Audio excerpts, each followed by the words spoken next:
Okay, so the first thing you want to do is you want to find your partial sums. So your first partial sum is equal to 8 over 6 times n equals 1. That's just 1 plus 1, so that's times 1/2. Okay. Now your second partial sum is just 8 over 6 times 1/2 plus your second partial sum, n equals 2. You have 4 plus 2, which is 1/6. So you have 8 over 6 times 2/3. It actually simplifies to 2/3. Okay, so you have your third partial sum, which is 8 over 6 times 1/2 plus 1/6. When n is equal to 3, you have 9, 12. So you have 1 over 12. So you have 8 over 6. You could simplify this one on your own, but it's just a whole lot easier with a calculator. Times 3/4. So your fourth partial sum is going to equal 8 over 6 times 1/2 plus 1/6 plus 1/12 plus 1/20, which is equal to 8 over 6 times 4/5. Okay, so we'll do one more. So your fifth partial sum is going to be 1/2 plus 1/6 plus 1/12 plus 1/20. When you plug in 5, you end up with 1 over 30, which is equal to 8 over 6 times 5 over 6. Like I said, it's possible to do them by hand, but you'll burn a lot of time and a whole lot of energy. Okay, so if we kept going, we'd end up with an nth partial sum of 8 over 6 times, you can use n over n plus 1 or n minus 1 over n. Either one would work still. Okay, so now we just have to find the limit of that.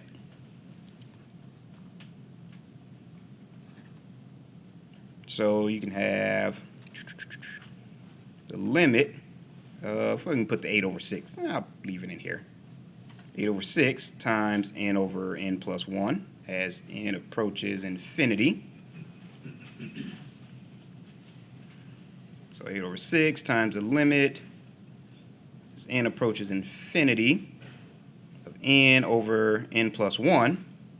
So I'll just go ahead and divide, or you can use L'Hopital's rule, either one, but I'll just go ahead and divide all of them by n. Okay, so that's 8 over 6 times the limit as n approaches infinity of 1 over 1 plus 1 over n. So as n approaches infinity, this gets closer and closer to 0. So that's equal 8 over 6 times 1, which is 8 over 6, which reduces to 4 over 3. Okay, so it converges to the sum of 4 over 3.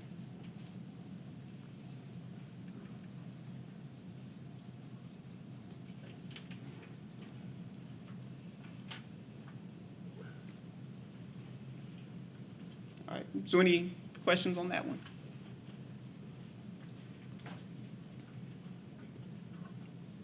Okay, so like I said, if you use n over n plus 1, let's say, for example, instead, if you use n minus 1 over n. If you divide all of those by n, you'd still end up with n over n minus 1 over n divided by n, which is still 1 minus 1 over n over 1. So you get the same answer. All right, so any questions on that one? Yes. Where did the 1 come from when you did? Oh, for this one? Yeah, like how'd you get from the Oh, simple to that? that was this part right here. So we can find the limit as n approaches infinity. So you just plugged it in. Yep, as n gets bigger, this term here just gets closer and closer to 0. So we just end up with the limit of 1. Any other questions? Yes. Would that second solution, that wouldn't work, would it? Because sequence of 1 would be 1 or 0 over 1. Where'd you get 0? 1 minus 1 is 0. Oh, okay. Oh, yep. I just left out the limit. No, for like Oh. doing the whole, it would be offset. I'm missing which part you want. Let me. Is it this part here? No. Or so this just part? That part, if you use n minus 1 over Mm-hmm. 10, Mm-hmm. that would be offset by. Not really, because if you think of it, you can actually do it this way. So let's say if we did do it this way and we just divided everything by n. So we have the limit here. If we divide everything by n, then this just becomes the limit of 1 minus 1 over n over 1. So here, as n gets bigger and bigger and bigger, this gets closer and closer to 0. So you end up with 1 minus 0 over 1. Okay. Is that the part you were talking about? You sure? 'Cause I'm trying to figure out which part you're talking about. I'm just trying to say that I'm not sure that would be an actual solution to the series. Oh, you mean to the entire thing? Yeah. Oh, okay. I see what you're saying. All right. But you have to remember, all we're doing is we're adding these over and over and over again all the way to infinity. Yeah. So we're not really sure exactly how far it's going to go. So by the time we get done getting our common denominators and everything else and reducing, that's what they're saying. We'll just end up right at there. Yep. Yep. So the same way all of this looks like it wouldn't equal 5 over 6. So by the time you get your common denominators and reduce and everything else, it wind up being a much smaller number. So, even though it may not look like it, it actually does average out to it. The first term of the series, if you put in a 1, Yep. it would be 1 minus 0 on top. And 1 minus 1. Oh, which part are you on? This one? Yeah. Yes. Oh, you said 1 minus. Yep, 1 minus 0. I mean, 1 minus 1 for the n minus 1 over n. Yes. I think this, because is that representing the formula for the series? No, this is just representing this part of it. Oh, okay. So I just kind of got that part. We already know we're going to get this and multiply by 8 over 6. Okay. All right, so like I said, just when you have the numerators that's 1 digit smaller than the denominator, you could have set it up a couple of ways.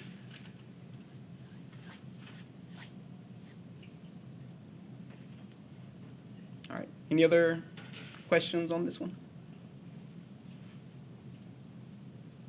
All right. Oh, anyone's still writing?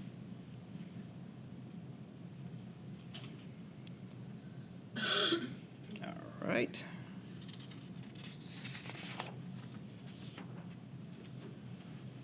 So you'll also run across a few problems that look like this. Let's say if you want to find the value of the sum of n equals 1 to infinity of 6 to the a times n plus 9 to the b times n, if the sum of n equals 1 to infinity, wrong one, of a sub n equals 8,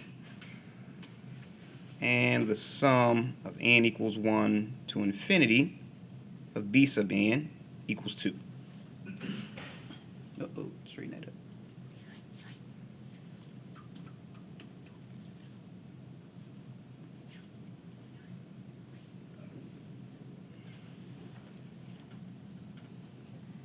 Okay, so these actually look a lot more complicated than they really are. If you start, let me just rewrite it. 6 a sub n plus 9 b sub n, we can go ahead and distribute our summation. Okay, so that's going to give us the sum is n equals 1 to infinity of 6 to the a sub n plus the sum from n equals 1 to infinity of 9 of b sub n. Okay, so just like you can with the limits, you can get your constant and just bring it out to the front. Okay, so you have 6 times the sum from n equals 1 to infinity of a sub n plus 9 times the sum of n equals 1 to infinity of b sub n. Okay, so we already know the sum of a sub n is equal to 8, so this just becomes 6 times 8 plus the sum of b sub n is equal to 2, so this just becomes 9 times 2, which ends up equaling 66.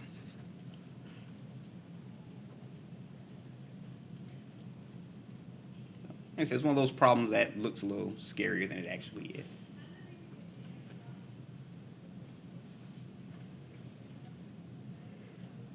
All right, any questions on this one? Oh, lower that.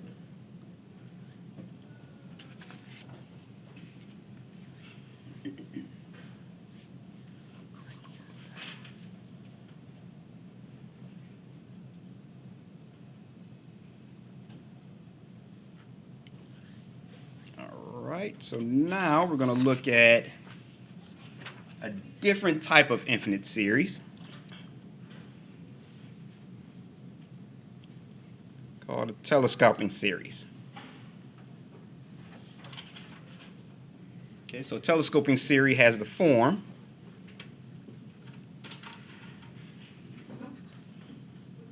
let's say you have b sub 1 minus b sub 2 plus b sub 2 minus b sub 3 plus b sub 3 minus b sub 4 plus b sub 4 minus b sub 5 plus, and it keeps on going all the way to some b sub n minus b of n sub 1. Okay. Now if you notice, this term cancels out with this term. This term cancels out with this term. This term cancels out with that one.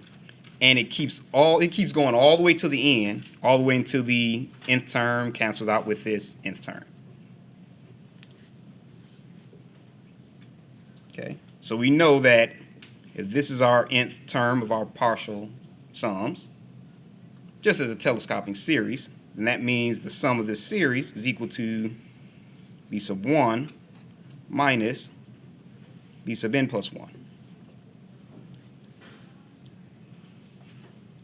Okay. So this series converges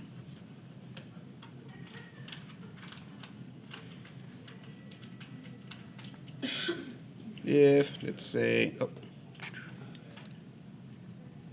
if it, I'm going to put it this way.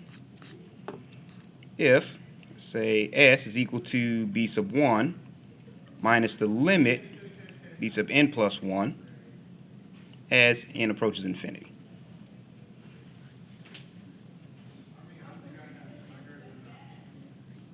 Okay. B sub 1, more times than not, is just a constant. So the limit of a constant is just going to be a constant.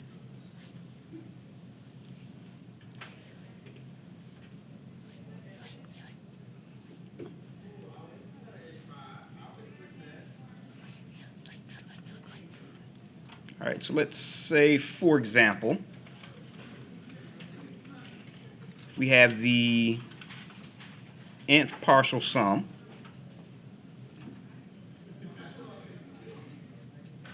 of the series, say the sum from n equals 1 to infinity,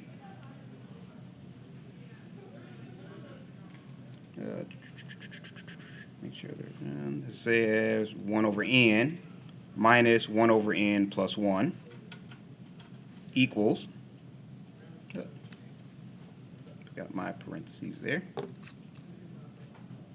1 minus 1/2 plus 1/2 minus 1/3 plus 1/3 minus 1/4, and it keeps on going all the way to 1 over n minus 1 over n plus 1. Oh, ran out of room.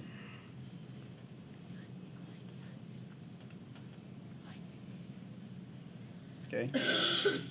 So in this case, this is your, because this cancels and that cancels, and this cancels and that cancels. So this is actually your b sub 1. Your very first term. The only thing in the front that doesn't cancel out. And on the other end, the only thing that doesn't cancel out is your b of n sub 1. Because this will cancel out from the previous term that we just didn't show.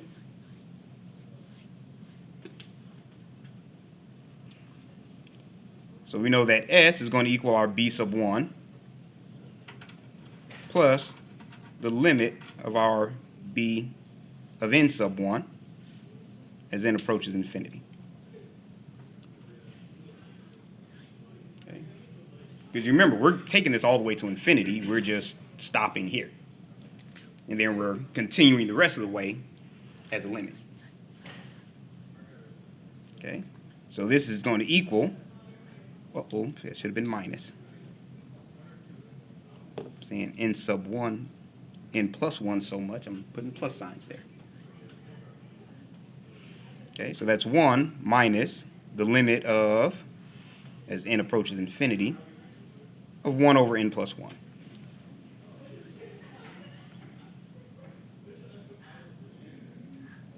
Okay, so we now have 1 as n approaches infinity. This just gets closer and closer to 0. So we end up with 1 minus 0, which is just 1.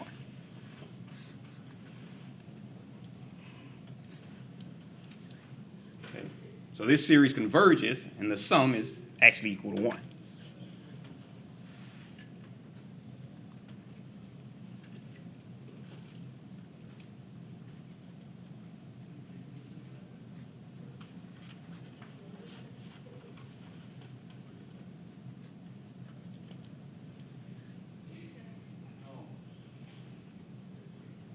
So any questions on that one?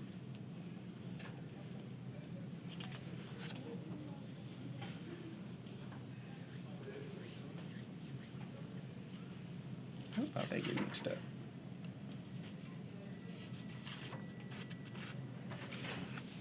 All right, out.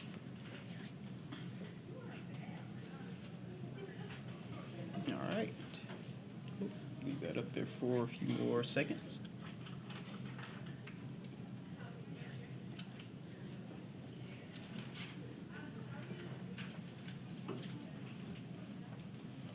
All right.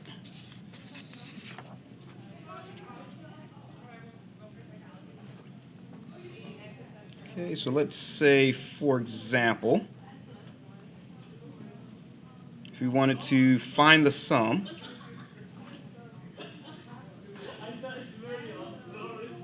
of the series, sum from n equals 1 to infinity, of 2 over 4n squared minus 1.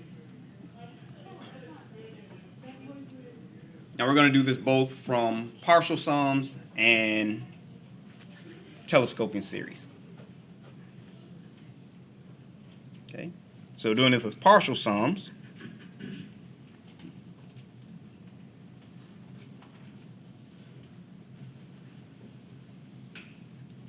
okay, so our first partial sum is going to equal 2 when n equals 1. Make that 4 times 1. 4 minus 1 is 3.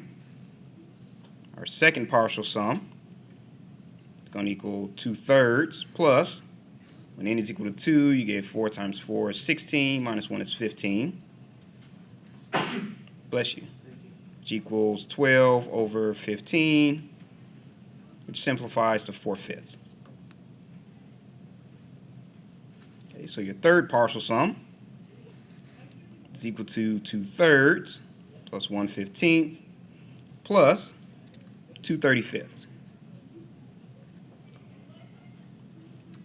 okay, which equals 6 over 7.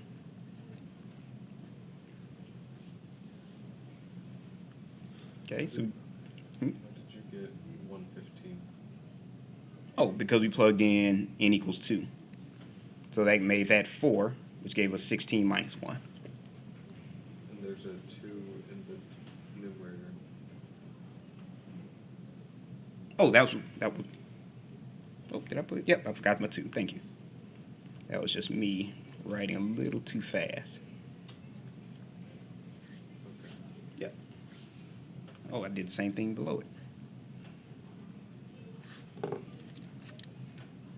There we go.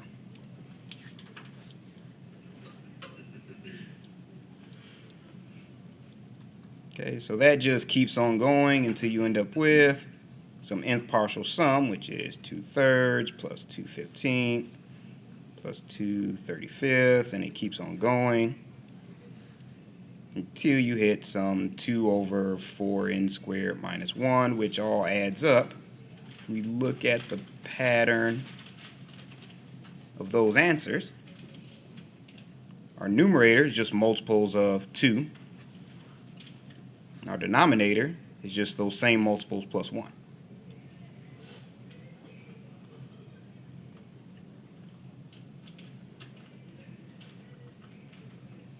Okay, so now we just find the limit.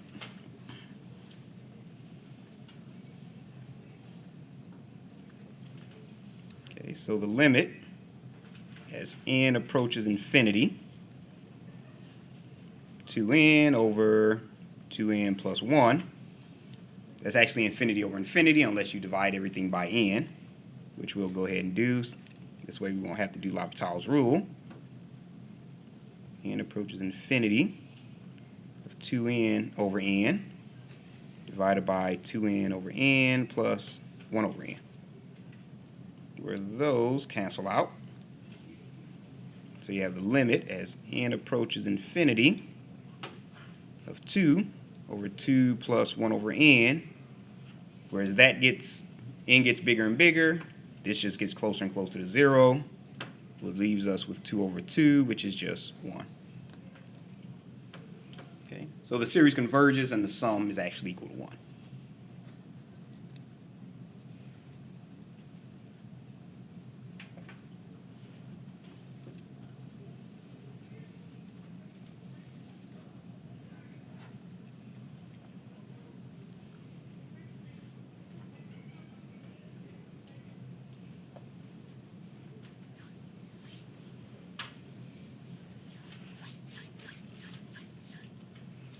All right, so we're going to do the very same problem, but we're going to do it as a telescoping series. Okay.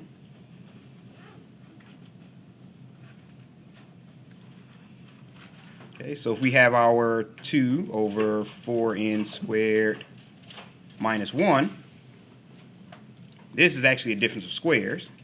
So you can make it 2 over 2n minus 1 over 2n plus 1. Which, if we use partial fractions, we'd end up with 1 over 2n minus 1 minus 1 over 2n plus 1.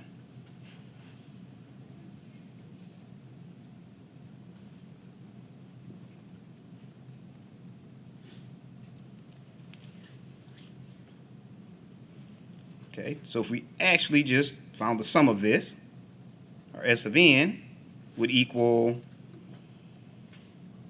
if we plugged in 1, our first term would be 1 over 1 minus 1/3 plus 1/3 minus 1/5 plus, and it just keeps on going until it's 1 over 2n minus 1 minus 1 over 2n plus 1. Okay, so we know these cancel out, and all the middle terms cancel out, and eventually this one cancels out. To our b sub 1 is equal to 1. This is our b n sub 1.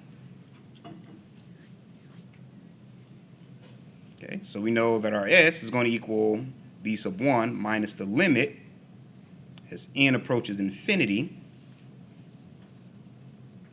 of b of n sub 1.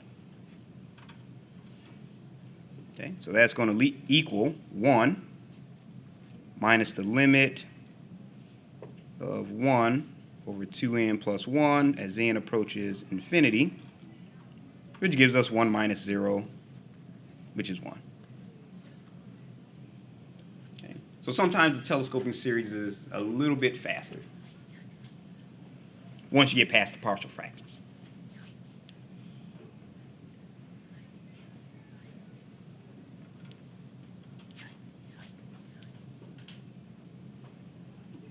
All right, so any questions on that one? All right. For most of the homework assignments, they'll have it broken down into the partial fractions portion of it, so you won't have to actually go through all of that. Once you find your first term and then your n sub 1, b of n sub 1, you can just use those. All right, so actually if we just started, where is it? Yep, they'll usually just give it to you like that.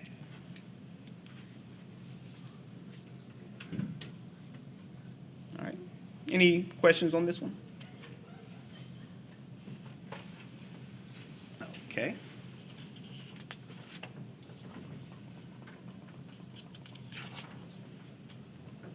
All right, so now we're going to look at geometric series.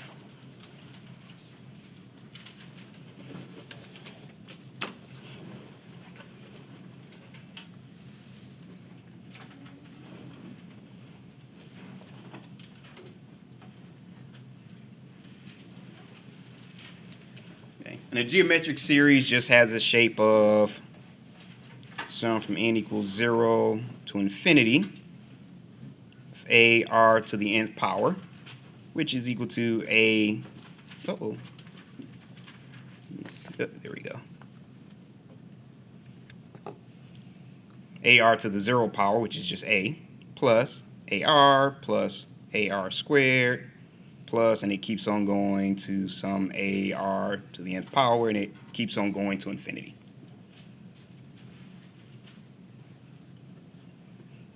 Okay, so now we're going to look at how we know whether or not geometric series converges or not.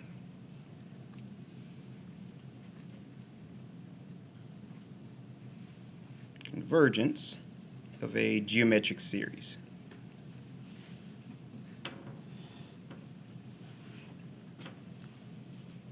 Oh, we're already at 28 minutes. It's going to cut off, so I'm